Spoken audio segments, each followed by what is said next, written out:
우리 한번 같이 하시겠습니다. 천국은 어떤 곳입니까? 다시 한번 천국은 어떤 곳입니까? 결론부터 말씀드리겠습니다. 천국은 어린아이가 있는 곳이 천국입니다. 우리 예수님께서 놀라운 말씀을 하시고 계십니다. 어린아이를 세워놓고 그 어린아이를 이렇게 말씀하시고 있습니다. 이 어린아이가 천국이야 라고 말씀하시고 계십니다. 오늘날 곳곳에 이런 천국이 있어야 하는데 어린아이가 없다는 이야기는 곧 천국이 없다는 말과 다를 게 없습니다. 현실적으로도 사실 어린아이가 없습니다. 요즘은 사실 길에 나가보면 어린아이 보기가 참 쉽지 않습니다. 어제는 저희 교회에서 어린이 교회에서 예꽃 축제를 했습니다. 먹거리 너무 풍성하게 해놓았습니다. 그리고 이곳저곳에서 아이들이 좋아하는 게임들 이렇게 만들어 놓았습니다. 예전 같으면 베드로 광장이 꽉 차서 발 디딜 곳이 없었을 것입니다. 그런데 지금은 아이가 없어요. 어린아이가 찾기가 참 힘듭니다. 학교에도 이제는 어린아이가 없어지고 또 시골 가보면 아예 어린아이는 없습니다. 교회에서도 어린아이 찾기가 어렵습니다. 모두가 다 이기적이고 개인주의가 되면서 이제 아이 키우는 것조차도 내게는 이제 귀찮은 존재가 됐는지 모르겠습니다.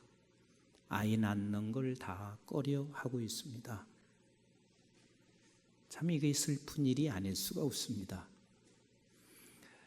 제가 1984년도 독일에서 조금 이제 독일어가 제 귀에 들려질만 할 때 끊임없이 방송과 독일인들의 관심은 이제 이 나라 500년이 지나고 나면 독일 사람은 한 사람도 남지 않는다는 이야기가 방송에서 나오고 곳곳에서 그런 이야기가 수없이 나왔습니다. 어쩌면 이제는 이 독일은 터키 나라가 될 수밖에 없을 것이고 터키 사람만 존재할 것이다. 이런 말을 한없이 이곳저곳에서 하곤 했습니다. 근데 그게 우리나라가 지금 현실이 됐습니다. 해서 미래학자들이 이렇게 말을 합니다. 지금으로부터 57년 후인 2075년도에는 우리나라 인구의 40%가 절감된다는 이야기를 합니다. 이 상태로 우리나라가 아이를 낳지 아니하면 인구가 40%가 절감되고 그리고 20년이 지난 77년 후에 2095년도에는 우리나라 인구가 절반이 된다는 게 미래학자들의 이야기입니다. 그리고 길게는 300년, 작게는 200년, 300년 후에면 이 상태로 가면 한국인은 하나도 남지 않는다. 이렇게 이야기를 하고 있습니다. 어린아이가 없다는 것은 비극이 아닐 수가 없습니다. 그런데 지금 현재 있는 어린아이조차도 우리는 어린아이를 제대로 어린아이로 보지 못하는 비뚤어진 눈으로 비뚤어진 시각으로 아이를 보고 있다는 것은 더 비극이 아닐 수 없습니다. 왜 비뚤어진 시각으로 우리는 어린아이를 보게 되냐면 어린아이로 볼 수 있는 것은 어린아이가 되지 않고는 절대로 어린아이로 볼 수가 없습니다. 우리 모두는 다 어른이 되어버렸습니다. 전부 다 장년이 되어버렸습니다. 그래서 실제 어린아이를 보면서도 어린아이로 제대로 볼 수가 없습니다.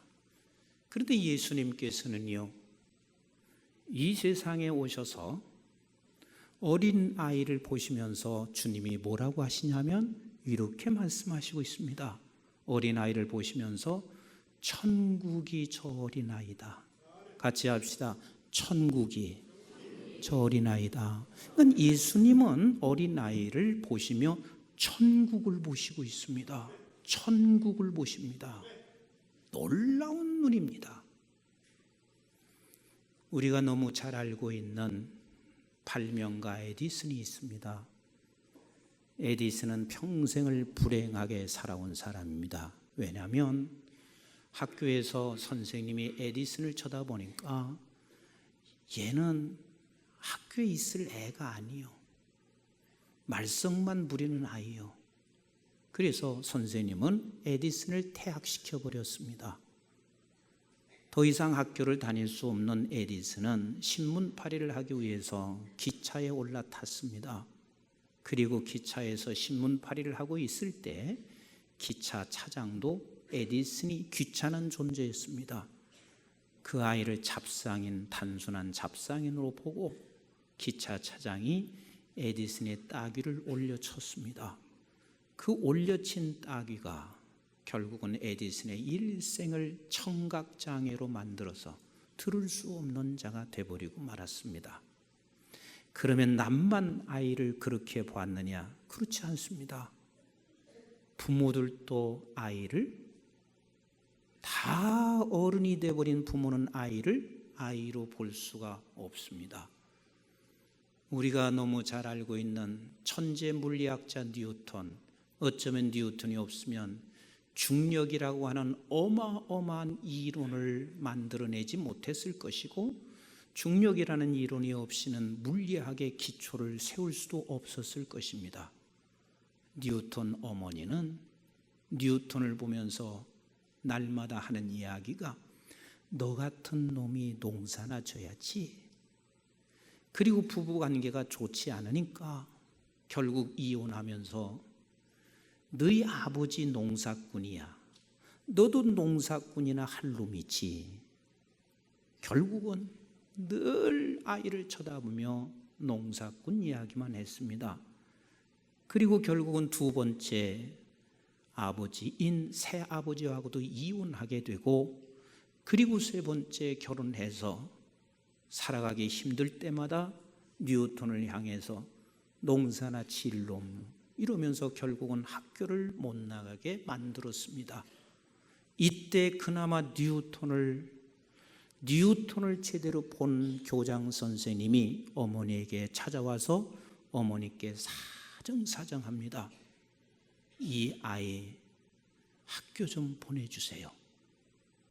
교장 선생님의 그 사정에 의해서 뉴턴은 결국 학교에 나오게 됐고, 그가 천재의 물리학자가 돼서 이 인류에 얼마나 많은 공헌을 하게 됐는지 모릅니다. 우리 예수 그리스도께서는 모든 사람들이 어린이는 귀찮은 존재요, 그리고 어린이는 가까이 오면 힘든 존재라고 생각하고 있는 제자들 앞에서도 예수님은 어린이에게서 단순한 물리학자요 아니면 훌륭한 세상에 인물되는 정도가 아닌 어린이에게서 천국을 보고 계신 우리 주님이셨습니다. 그래서 예수님 앞에 기도받으러 찾으러 오고 있는 수많은 사람들, 그 중에 어린이들이 끼어 있을 때 제자들은 어린이가 귀찮은 존재이니까 어린이들을 꾸짖고 내쫓고 있을 때도 우리 주님은 이렇게 말씀하시고 계십니다. 마태복음 오늘 18장인데 한 장을 넘어가면 19장 13절부터 주님이 이렇게 말씀하셨습니다. 시작. 그때의 사람들이 예수께서 안수하고 기도해 주심을 바라고 어린 아이들을 데리고 오매 제자들이 꾸짖거늘 예수께서 이르시되 어린 아이들을 용납하고 내게 오는 것을 금하지 말라. 천국이 이런 사람의 것이니라 하시고 그들에게 안수하시고 거기를 떠나시니라. 모두가 다 귀찮아하고 있는 이 아이를 바라보며 예수님은 이 아이들이야말로 천국이다. 이 아이들이야말로 천국이다. 라고 말씀하시고 도리어 아이를 꾸짖어 내모는 저 제자들을 주님이 지금 책망하시고 있는 내용을 볼 수가 있습니다. 오늘 본문의 사건도 마찬가지입니다. 예수님께서 16장과 17장에 제자들을 향해서 무엇을 말씀하시고 있냐면, 내가 온 것은 죽으러 왔다, 나는 십자가를 져야 된다, 이렇게 거듭 제자들에게 이야기하고 있지만 제자들은 이게 들려지지 않았습니다. 아니, 세상을 새롭게 만들고 이스라엘을 회복해야 되며 하나님의 나라 건설을 위해서는 죽는다는 게 말이 되는 말인가? 살아서 결국은 힘을 가지고, 세상의 힘을 가지고 이 세상에서 하나님의 나라를 이루어 가야 할 그 주님이라는 분이 죽는다는 말이 납득하지 않습니다. 그래서 저들은 아무리 주님이 말씀하셔도 들려지지 않고 있습니다. 그리고 저들은 깨닫지 못하고 있습니다. 그때에 주님께서 하시는 말씀이, 그때에도 제자들은 뭐라고 말씀하셨으며 그때에 주님은 뭐라고 하셨는지 18장 1절 말씀을 같이 봅니다. 시작. 그때라는 것은 16장과 17장에서 우리 예수 그리스도께서 내가 십자가에 죽어야 생명의 역사가 일어나며 내가 십자가에 죽을 때 하나님의 나라가 일어난다는 사실을 가르쳐 온 그때에, 시작, 제자들이 예수께 나와 이르되 천국에서 누가 크니까? 여전히 그들은 누가 큽니까? 누가 잘났습니까? 누가 높아집니까? 하는 것에만 관심을 갖고 있는 제자들이었습니다. 이때 우리 주님께서 저들에게 2절과 3절 이렇게 말씀하시고 계십니다. 시작. 예수께서 한 어린이를 불러 그들 가운데 세우시고 이르시되 진실로 너희에게 이르노니 너희가 돌이켜 어린 아이들과 같이 되지 아니하면 결단코 천국에 들어가지 못하리라. 결단코 천국에 들어가지 못하리라. 그리 말씀하시고 4절에 이렇게 말씀하셨습니다. 시작. 그러므로 누구든지 이 어린아이와 같이 자기를 낮추는 사람이 천국에서 큰 자니라.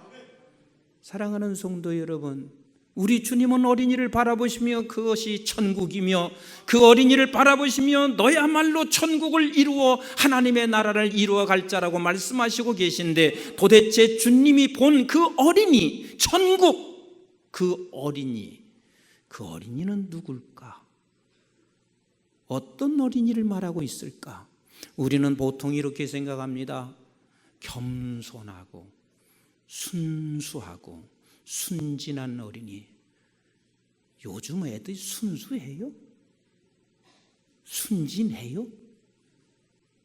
할아버지 갖고 놀아요. 할머니 갖고 놀아요. 엄마 아빠 지 마음대로 흔들어 놓고 있어요. 뭐가 순진해요? 뭐가 겸손해요? 지금 주님께서 이 어린아이와 같이 하는 이 어린아이는 누구를 말하냐면 순진하거나 순수하거나 그런 것을 지금 설명하시는 주님이 아니세요. 그 당시에 어린아이는 존재 자체가 없어요. 존재 자체가 없어요.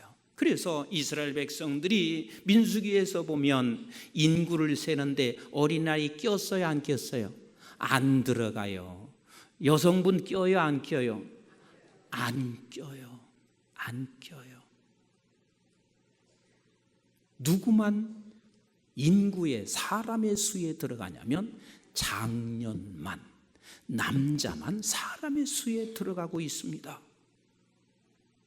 다시 말하면 어린아이라고 하는 말은 뭐냐면 너는 존재 자체도 없는 아무것도 아닌 자, 이것을 주님은 지금 어린아이라고 말씀하시고 계신 우리 주님이세요. 그래서 하나님의 나라는 결단코 세상의 힘이나 세상의 능력으로, 세상의 것으로 하나님의 나라가 이루어지는 것이 아니라 아무것도 아닌 자를, 막대기 같은 자를 들어서 하나님께서 역사하심으로 하나님의 나라가 이루어져 간다는 것, 천국이 이루어져 간다는 사실을 믿으시면 아멘, 믿으시면 아멘. 그래서 우리 스스로도 날마다 어린 아이가 되지 아니하면 우리는 결단코 천국을 이루어 갈 수가 없습니다. 지금 한국교회 형편을 바라보세요. 과거의 한국교회는 진짜 어린아이였습니다. 아무도 인정해 주지 않습니다. 교회 나가는 자체가 부끄러웠고 교회 나가는 자체가 핍박밖에 없었습니다. 정말 어린아이 같은 존재, 그래서 아무것도 아닌, 그래서 예수 믿는 사람은 가장 멸시받은 존재였습니다. 근데 그때 한국교회는 천국을 이루어 가고 있었습니다. 끝없이 하나님의 나라가 이루어져 갔습니다. 오늘날 한국교회에 힘이 생겼습니다. 얼마나 많은 힘이 우리 한국교회에 주어졌는지 모릅니다. 그러나 그 힘 가지고 무엇을 하려고 하니 세상 사람과 다를 게 하나도 없습니다. 결국은 어린아이를 찾아볼 수 없는 오늘의 현실 속에 놓여 있습니다. 한국교회는 하나님의 나라가 어쩌면 이루어지지 않고 있다고 생각해도 틀린 말이 아닐 것입니다. 우리 한번 잘 생각해 보세요. 예수님이 뭐가 부족하신가요? 예수님은 온 세상을 창조하신 분이십니다. 지금도 그 주권을 가지고 이끌어 가시는 우리 주님이십니다. 아멘이신가요? 불꽃 같은 눈으로 우리를 쳐다보시면서 하나님께서 지금도 통치하시는 우리 주님이십니다. 그런데 그 주님께서 이 세상에 와서 하나님의 천국을 이루어 가는데 그 하나님으로 이 세상에 오지 아니하시고 어린 아이로 이 세상에 오셔서 멸시와 전대를 받으시고 아무것도 아닌 값없는 존재로 세상에 오셔서 주님이 죽어가시고 계십니다. 결국은 그것으로 말미암아 하나님의 나라를 이루었고 저와 여러분들이 천국을 소유한 백성이 되었고, 그리고 지금까지 하나님의 나라는 예수 그리스도가 하나님의 그 어마어마한 힘과 세상 사람이 요구하는 그 힘으로 이룬 것이 아니라 어린 아이로 오셔서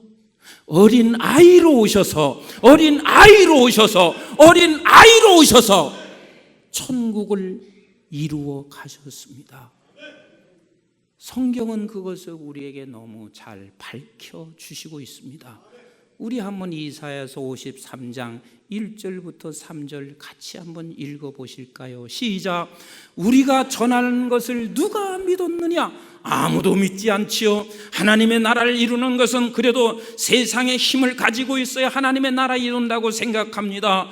그러나 주님께서는 그렇게 말씀하실 때 그 아무도 믿을 수가 없습니다. 왜? 어린 아이로 오신 그 주님을 저들은 세상을 하나님의 나라를 이루어 갈 것이라고 전혀 믿지 않고 있습니다. 우리가 전한 것을 누가 믿었느냐? 시작. 여호와의 팔이 누구에게 나타났느냐? 2절 같이 봅니다. 시작. 그는 주 앞에서 자라나기를 연한 순 같고 마른 땅에서 나온 뿌리 같아서 고운 모양도 없고 풍채도 없은즉 우리가 보기에 흠모할 만한 아름다운 것이 하나도 없습니다. 예수 그리스도는 보잘것없는 존재였습니다. 아무도 알아주지도 않고 인정해 주지도 아니합니다. 저가 무슨 세상의 일을 이루어서 하나님의 나라를 이룰 것인가 생각하는 사람, 믿는 사람 한 사람도 없습니다. 이렇게 주님은 어린아이로 오셨습니다. 3절 한번 보세요. 시작. 그는 멸시를 받아 사람에게 버림받았으며 간고를 많이 겪었으며 질곤을 아는 자라 마치 사람이 그에게 얼굴을 가리는 것 같이 멸시를 당하였고 우리도 그를 귀히 여기지 아니하였도다. 왜? 그를 귀히 여길 필요가 없었습니다. 하나님이시라면, 하나님의 나라를 이룰 사람이라면 세상에 어마어마한 힘을 가지고 와서 세상의 것을 이루어 가야 하는데, 주님은 어린아이, 보잘것없는 존재 가치조차도 없는 그 어린아이로 오셔서 무슨 일을 할 수 있을 거냐고 생각하며 모두가 다 멸시했습니다.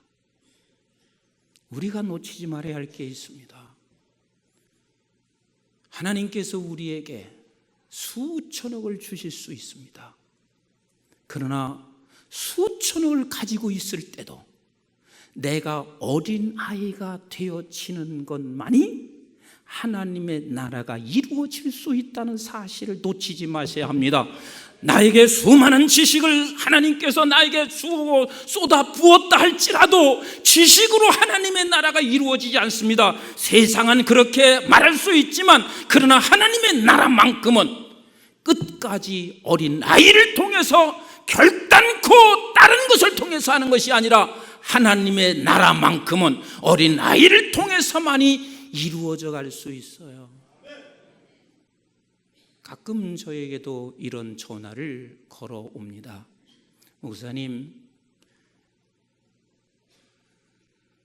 교회 사이즈가 좀 있으니까 변호사 있을 거 아닙니까? 변호사 좀 붙여주세요. 지금 이 분쟁 속에 지금 변호사가 필요합니다. 과거 같으면 저도 맞아, 변호사가 필요해, 아마도 이렇게 생각했을 것입니다. 근데 이제는 조금 제가 깨달았습니다. 변호사로 하나님의 나라가 이루어지지 않습니다. 하나님의 나라는 나는 아무것도 아닌 멸시나 받아야 하고 보잘것없는 어린아이가 됐을 때, 그때야 비로소 하나님의 나라가 이루어져 가고 있다는 사실을 이제는 조금이나마 제가 깨달아 가고 있습니다. 나는 우리 한국중앙교회 하나님께서 이보다 더 큰 힘을 줄 수도 있습니다. 그러나 끝까지 우리 한국중앙교회가 어떠한 세상의 힘을 준다 할지라도 주님 오시는 그날까지 어린 아이로 남겨지게 되기를 주님의 이름으로 축원합니다. 그래야 우리 하나님의 나라 이루어져 갈 수가 있는 것이지, 어린아이가 남겨지지 아니하고 세상에 주어진 힘으로 무엇을 할 때는 결단코 하나님의 나라는 기대할 수가 없을 것입니다. 여러분, 사도 바울은 어떤 분이에요? 바울은 이스라엘 백성 중에 1% 안에 들어가는 사람입니다. 바리새파 중에 바리새인이었습니다.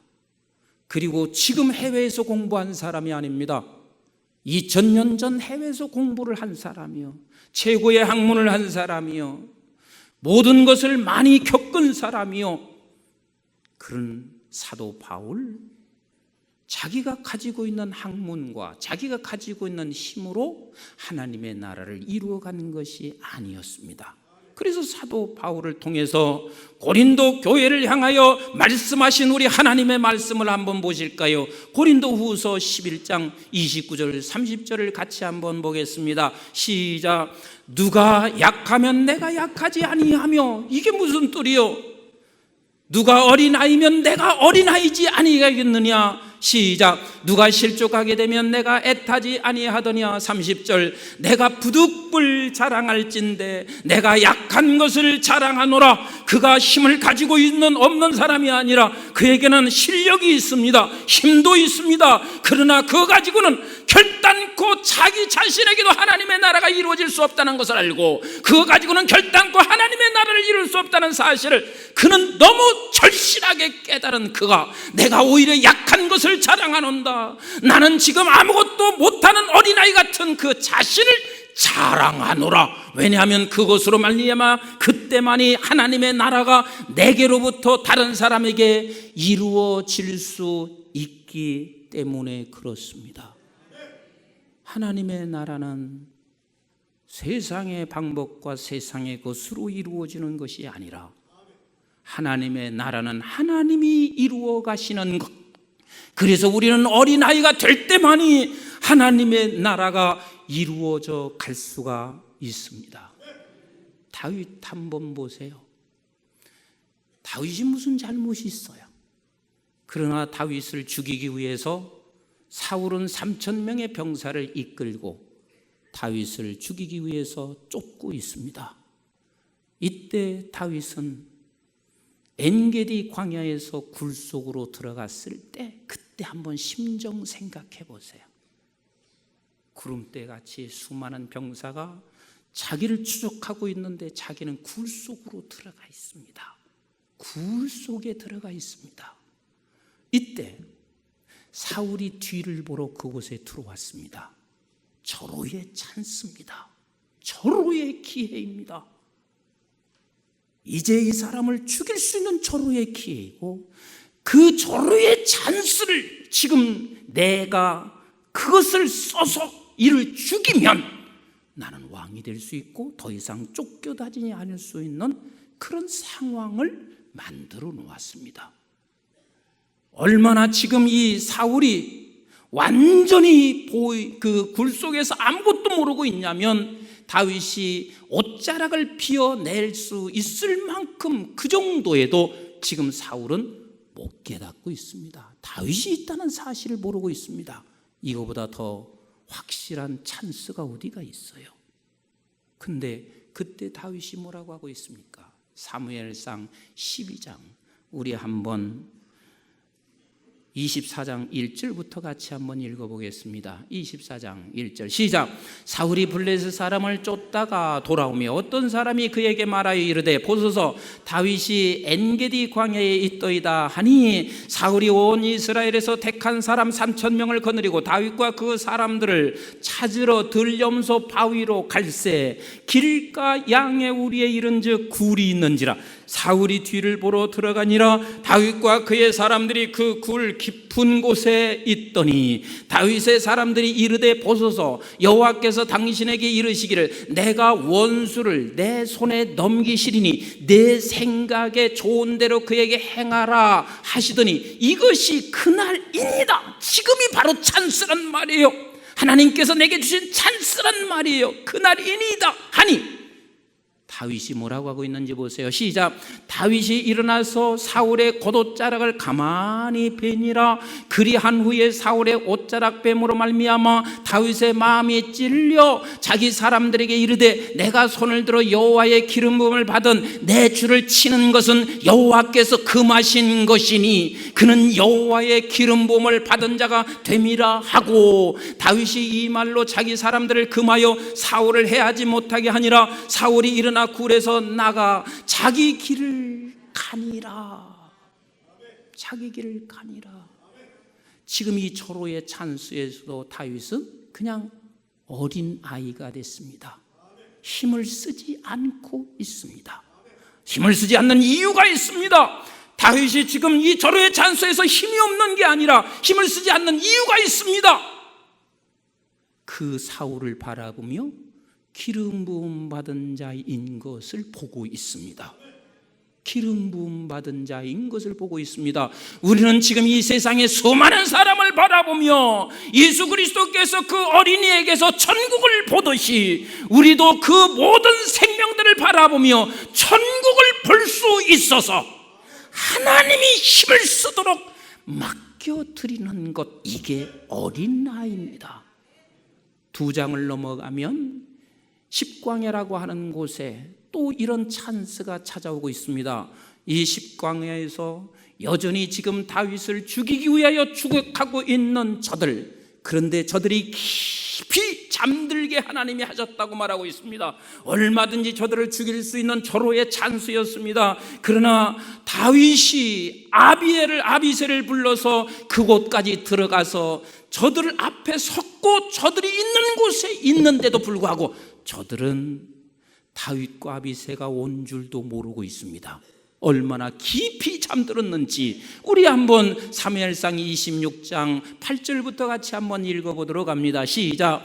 아비새가 다윗에게 이르되 하나님이 오늘 당신의 원수를 당신의 손에 넘기셨나이다. 그러므로 청하오니 내가 창으로 그를 찔러서 단번에 땅에 꽂게 하소서. 지금 저들이 가지고 있는 세상의 힘이 뭐냐면 아비새가 지금 창이 세상의 힘이었습니다. 지금 저들은 지금 꼼짝 못하고 죽어 있듯이 잠을 자고 있는 저들에게 나에게는 지금 창이라고 하는 이 세상이 있습니다. 세상의 힘을 가지고 내가 그것을 단번에 꽂겠습니다. 그러면서 뭐라고 말하고 있어요? 내가 그를 2번 찌를 필요도 없대요. 한 번만 찔러도 저들은 단번에 죽을 수밖에 없습니다. 계속 읽어보겠어요. 9절 시작. 다윗이 아비새에게 이르되 죽이지 말라. 누구든지 손을 들어 여호와의 기름 부음을 받은 자를 치면 죄가 없겠느냐 하고, 다윗이 또 이르되 여호와께서 살아계심을 두고 맹세하노니 여호와께서 그를 치시리니 혹은 죽을 날이 이르거니와 또는 전장에서 나가서 망하리라. 내가 손을 들어 여호와의 기름 부음을 받은 자를 치는 것을 여호와께서 금하시나니 너는 그의 머리 곁에 있는 창과 물병만 가지고 가자 하고. 12절 시작. 다윗이 사울의 머리 곁에서 창과 물병을 가지고 떠나가되 아무도 보거나 눈치채지 못하고 깨어있는 사람도 없었으니 이는 여호와께서 그들을 깊이 잠들게 하셨으므로 그들이 다 잠들어 있었기 때문이라. 세상의 힘을 쓰지 않습니다. 끝까지 그는 어린 아이로 서 있습니다. 그래서 로마서 12장 14절 이하에 하나님께서 우리에게 이렇게 말씀하시고 계신 거예요. 우리 한번 로마서 12장 14절부터 같이 한번 읽습니다. 시작. 너희를 박해하는 자를 축복하라. 축복하고 저주하지 말라. 즐거워하는 자들과 함께 즐거워하고 우는 자들과 함께 울라. 서로 마음을 같이하여 높은 데 마음을 두지 말고 도리어 낮은 데 처하여 스스로 지혜 있는 채 하지 말라. 지혜 가지고 뭘 바꾸는 거 아니, 지혜 있는 채 하지 말라. 17절 시작. 아무에게도 악을 악으로 갚지 말고 모든 사람 앞에서 선한 일을 도모하라. 할 수 있거든 너희로서는 모든 사람과 더불어 화목하라. 내 사랑하는 자들아, 너희가 친히 원수를 갚지 말고 하나님의 진노하심에 맡기라. 기록되었을 때 원수 갚는 것이 내게 있으니 내가 갚으리라고 말씀하셨느니라. 20절 같이 봅니다. 내 원수가 줄이거든 먹이고 목마르거든 마시게 하라. 그리함으로 내가 숯불을 그 머리에 쌓아놓으라. 악에게 지지 말고, 우리는 절대로 지지는 않아야 됩니다. 악에는 지지 말고 어떻게 악을 이기라고요? 선으로 악을 이기라. 선이 뭐예요? 선은 오직 하나님 한 분이십니다. 하나님이 선이십니다. 하나님이 악을 이기게 하라. 하나님이 악을 이기게 하라. 사랑하는 성도 여러분, 하나님이신 주님이 이 세상에 하나님의 나라를 저와 여러분들이 이루어가기 위하여 어린아이로 오셨습니다. 존재 대신 주님이 존재 없는 자로 오셨습니다. 능력 있는 주님이 능력 없는 자로 죽어주셨습니다. 그리고 모든 것을 다 아시는 하나님이 모르는 자처럼 주님은 죽어주셨습니다. 그 어린아이로 오셔서 저와 여러분들에게 오늘 이렇게 천국을 주셨습니다. 수많은 사람들에게 천국을 주셨듯이 오늘 주님은 우리에게 말씀하시고 계십니다. 너도 어린아이로 내가 보냈다. 우리 한국이 앞으로 잘 살아갈 것이며 더 경제적으로 탄탄해질 것이며 통일 한국이 되면 더 좋아질 수 있을 것입니다. 그러나 아무리 세상이 좋아지고 세상 것이 우리에게 가득 넘치게 차있다 할지라도 끝까지 저와 여러분은 그것을 의지하는 것이 아니라 어린아이로 남아야 됩니다. 어린아이로 존재해야 합니다. 그때만이 비로소 온 이 민족과 세상의 천국을 이루어 가게 될 것이며 저 또한 여러분 또한 천국이 되어져 갈 것입니다. 우리 한국중앙교회와 우리 한국교회가 지금 어린아이가 되기를 하나님이 원하시고 계십니다. 끝까지 어린아이가 되어 천국을 이루어 가는 우리 사랑하는 모든 성도들 다 되시기를 주님의 이름으로 축원합니다. 같이 합시다. 나는 어린아이. 다시 한번 합니다. 나는 어린아이. 놓치지 마십시다. 우리 한번 합심해서 기도합니다. 나는 어린아이입니다. 아버지 하나님, 나는 아무것도 아닌 존재입니다. 하나님께서 역사해 주시어서 하나님의 나라 이루어져 가게 하옵소서. 우리 한국중앙교회와 우리 한국교회가 지금 많은 힘을 얻었습니다. 그러나 이런 힘을 가지고도 있으면서도 언제나 우리는 어린아이일 뿐입니다. 천국은 하나님만이 이루실 수 있사오니 주여 한국을 통하여 하나님의 나라가 이 땅에 이 민족 앞에 이루어지게 하옵소서. 우리 한번 주님 한번 부르시고 간절하게 기도합니다. 주여!